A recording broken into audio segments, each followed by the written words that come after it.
Definitely ఇలాంటి ప్రపంచవ్యాప్తంగా మనకు జరిగే పాండమిక్ గానీ, ఎండమిక్ గానీ సిట్యుయేషన్స్‌లలో మనము తీసుకునే జాగ్రత్తలు, ప్రజలు తీసుకునే జాగ్రత్తలు, గవర్నమెంట్ తీసుకునే జాగ్రత్తలు, అంతేకాకుండా పబ్లిక్ హెల్త్ సిస్టమ్ తీసుకునే జాగ్రత్తలే మనకు శ్రీరామ రక్షగా భావించాలి. ఎందుకంటే ఈ క్రాస్ ఇన్ఫెక్షన్ అన్నది వ్యక్తుల నిర్లక్ష్యత, నిర్లిప్తత వలన అవుతుంది.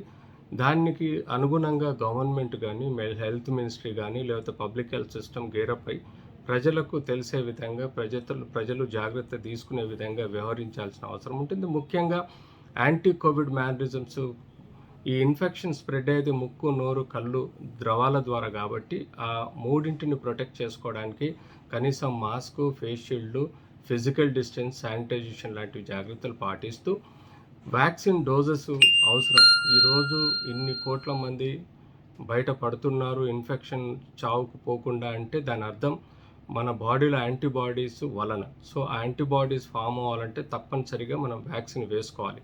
ఎట్టి పరిస్థితులలో మూఢనమ్మకాలు పెట్టుకొని వ్యాక్సిన్ వేసుకొని వాళ్ళకి వేసుకోవాల్సిన అవసరం ఉంది. ఎందుకంటే వాళ్ళ వలన ఇన్ఫెక్షన్ పెరిగే ప్రమాదం ఉంది కాబట్టి మీరు వేసుకోండి, మీ పక్కనున్న వాళ్ళకు కూడా వ్యాక్సిన్ వేయించాలి. అంతేకాకుండా మాస్క్ ధరించే విధంగా కూడా చూసుకోవాలి.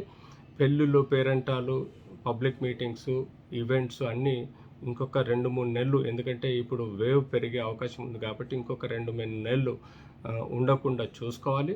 స్కూళ్ళల్లో పిల్లలకి టెస్ట్, ట్రేసింగ్, ఐసోలేషన్ చేయాలి. లేదంటే క్లాస్ రూములలో పోయే ముందు ఒక హెల్త్ వర్కర్ని పెట్టాలి. టీచరు వాళ్ళని ఫిజికల్ డిస్టెన్స్ అలాగే మాస్క్ ధరించే విధంగా చూడాలి. స్కూల్ మేనేజ్మెంట్స్ పరిసర ప్రాంతాలన్నింటిలో శుభ్రంగా ఉంచి శానిటైజేషను, రెస్ట్ రూమ్స్లలో శానిటైజేషను, ఆట ఏరియాలలో శానిటైజేషన్ చేయడం. పబ్లిక్ హెల్త్ సిస్టమ్ ఎప్పటికప్పుడు గవర్నమెంట్ పిల్లలకి టెస్ట్, ట్రేసింగ్, ఐసోలేషన్ చేయాల్సిన అవసరం ఉంటుంది. అంతేకాకుండా ఇమ్యునైజేషన్ ఇంప్రూవ్ అవడానికి సంబంధించిన న్యూట్రిషనల్ ఫుడ్ స్కూళ్ళల్లో గవర్నమెంట్ ప్రొవైడ్ చేయాల్సిన అవసరం ఉంది. అంతేకాకుండా వాళ్ళకు ఈ సీజనల్ డిసీజెస్ రాకుండా కాపాడుకోవాల్సిన అవసరం కూడా పబ్లిక్ హెల్త్ సిస్టమ్ రెస్పాన్సిబిలిటీ.